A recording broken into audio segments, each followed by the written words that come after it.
ماشي بامان الله بكلوك تاور الا لقيت واحد هربان من حبيبته، سناولته هيد شوت مسكته على السريع. رحت لشوف شو القصة، لقيت حبيبته وراه مباشرة، سناولته هدين مثل فراق الوالدين. رحت لفنش على السريع والا لقيت السكواد كله اجا. مباشرة حطيت اوريون ونطيت، كانت اختنا بالله واقفة مثل الشجرة ما عم تعمل ولا حركة. مباشرة سناولته بهيد شوت وجا للصاحب الفزيع اللي الله لا يحرمنا من هيك فزعة، اعطيته هدين وبوست له الخدين. من بعد اجى الرابع تبعهم اعطيته هدين، حطيت ثلجة وقلت له سلم لي يا غالي، وهيك بنكون قضينا على السكواد كله. وبلشت جيم جديد ونزلت بالكلوك تاور، طلع بوشي سكواد جديد، سناولته بهيد شوت قلت له سلم لي يا غالي. ومن بعد ما نطيت نطة سبايدر مان من الشباك واجاني الثاني. مباشرة سناولته بهدين وقلت له سلمني على ابهاني.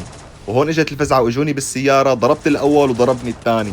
من عصبيتي ما لقيت حدا اتفشش فيه، فتفششت بالغالي، اخونا بالله ساجد سجدتين شكر لله. فنشته على السريع وقلت له سلم لي على الغوالي. وهون صاحبه نسي الموضوع وقاعد عم يلوت الغالي، يفضى عينه شو حرامي. على السريع نوكته واعطيت هدين للثاني. مشغل ديمتري وقال يمكن ينساني، سناولته بالسيف ودحشت له اياه بطيبة قلبه، وهيك بعمره ما رح ينساني. وهيك بنكون وصلنا لنهاية المقطع. لا تقصروا معي باللايك والفولو، وبشوفكن بفيديو جديد. سلام.